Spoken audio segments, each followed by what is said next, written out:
নমস্কার, জয় মা তারা, জয় গুরু বামদেব। মায়াবী বশীকরণ ইউটিউব চ্যানেলের সকল বন্ধুকে স্বাগতম। আশা করছি তোমরা সকলে ভালো আছো, সুখে আছো এবং শান্তিতে আছো। আজকের টপিক হচ্ছে শত্রুকে কিভাবে বিছানায় ফেলবো। আমি এই ধরনের টপিক আমার এই চ্যানেলে দিই না, তবু আজকে দিতে বাধ্য হচ্ছি, কারণ তোমাদের একাধিক ফোন কল, একাধিক SMS এবং একাধিক কমেন্ট একটাই কথা বলে যাচ্ছে, তোমরা তৃতীয় ব্যক্তি দ্বারা জর্জরিত। সেটা বিবাহিত জীবনের আগে হোক কি পরে। বিবাহিত জীবনের আগে হলে এক ধরনের সমস্যা হচ্ছে, আর পরে হলে সেই সমস্যাটা কিন্তু মারাত্মক আকার ধারণ করছে। কারণ 2 বছরের সংসার, 5 বছরের সংসার, 10 বছরের সংসার তৃতীয় ব্যক্তির মোহে সে ছেড়ে দিয়ে চলে যাচ্ছে। তার ফলে কি হচ্ছে, তোমাদের দুজনের জীবনটা যেমন নষ্ট হচ্ছে, প্লাস সাথে যদি সন্তান থাকছে সেই সন্তানের জীবনটাও নষ্ট হচ্ছে। এইসব কথা মাথায় রেখেই আজকের এই ক্রিয়া আমি দিচ্ছি, কিন্তু এই ক্রিয়াটা কারোর ক্ষতি করবার জন্য কেউ করবে না। কারোর ক্ষতি করবার জন্য কেউ কিন্তু করবে না, তাহলে কিন্তু নিজের ক্ষতি অনিবার্য। তার জন্য কিন্তু আমি বা আমার চ্যানেল কেউ দায়ী নয়। এবং এই ক্রিয়াটা তার উপরও প্রয়োগ করা যেতে পারে যদি তোমার পারিবারিক কোনো শত্রু থাকে, যে শত্রু দ্বারা তুমি সারাটা জীবন জর্জরিত হয়ে রয়েছো, সেই কোনো রকমভাবেই তোমার জীবনটা সুখে কাটাতে দিচ্ছে না, তোমাকে পুরো অতিব্যস্ত করে রেখেছে, তার উপরে এই ধরনের ক্রিয়া প্রয়োগ করা যেতে পারে। কিন্তু বৃথা কারোর ওপর প্রয়োগ করবে না। কি করতে হবে এই ক্রিয়াটা প্রয়োগ করতে গেলে? জাস্ট একটা মাটির পাত্র আর একটা চাকু অর্থাৎ ছুরি জোগাড় করতে হবে।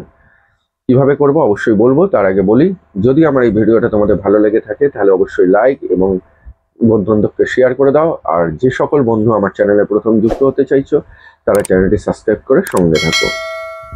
আগামী রবিবার, আগামী 4 তারিখ অর্থাৎ পরশু দিন আমি কিন্তু শিয়ালদা চেম্বারে থাকছি। যারা শিয়ালদা চেম্বারের জন্য বুকিং করে নিয়েছো তো ভালো কথা, যারা করতে চাইছো তারা আগামী কালকের মধ্যে আমাকে বুকিংটা করে নিও। কারণ আজকে আমি একটা বড় ক্রিয়ায় থাকবো, সারাদিন আমি ফোন ধরতে পারবো না, তাই আগামীকাল সব ফোন করে কিন্তু বুকিংটা করে নিও। যাদের বুকিং হয়ে গেছে হয়ে গেছে। ক্রিয়ায় আসি সরাসরি, কিভাবে ক্রিয়াটা করব। শত্রুর নাম অবশ্যই জানতে হবে, শত্রুর নাম ছাড়া এই ক্রিয়াটি করা যাবে না। শত্রুর ছবি থাকলে খুব ভালো, একটা ছোট্ট পাসপোর্ট সাইজের ছবি প্রিন্ট আউট করে নেবে, বা বড় ছবিও প্রিন্ট আউট করে নিতে পারো পোস্ট কার্ডে। কি করতে হবে? ওই মাটির পাত্রে জল রাখতে হবে। কখন করবো এই ক্রিয়াটা আগে বলে নি। সেটা করব হচ্ছে সন্ধ্যেবেলা সূর্য অস্ত যাওয়ার পর বা রাত্রের দিকে। কোন দিকে মুখ করে? পশ্চিম দিকে মুখ করে বসে এই ক্রিয়াটি আমরা করব। ঘরের মধ্যেও করতে পারি, কোনো অসুবিধার কিছু নেই, কিন্তু মহিলাদের ক্ষেত্রে শরীর খারাপ থাকলে করা যাবে না, পুরুষদের কোনো ব্যাপার নেই। ক্রিয়াটি করব কিভাবে? আমি একটা মন্ত্র দিচ্ছি, মন্ত্রটা স্ক্রিনে দিয়ে দেবো।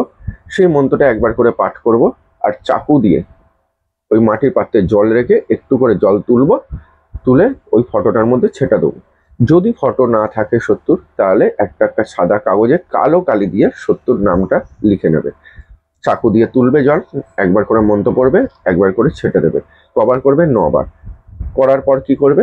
ওই কাগজটি শ্মশানে বা কবরস্থানে পুঁতে দিয়ে চলে আসবে।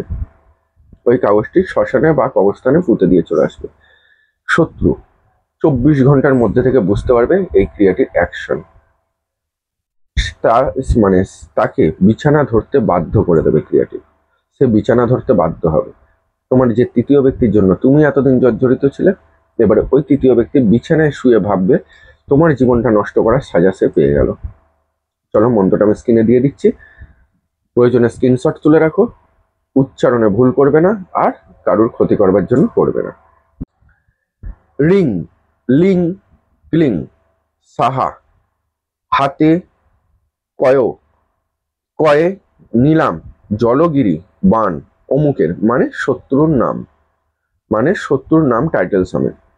তারপর মারি রিং জব সাহা যেমনই মারি তেমনই থাক, উঠিতে না পারিস অমনি থাক থাক থাক থাক।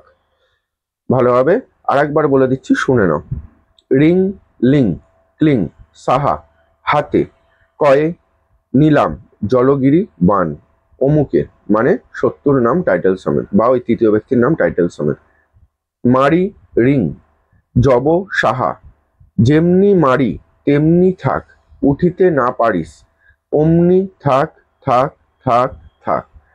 যেভাবে বললাম সেভাবে করবে, কোনো রকম উচ্চারণে ভুল করবে না। আর বারবার রিকোয়েস্ট করছি, হাত জোর করে রিকোয়েস্ট করছি, কারোর ক্ষতি করবার জন্য এটা করো না, তাহলে কিন্তু নিজের ক্ষতি অনিবার্য। সবাই ভালো থেকো, সুখে থেকো।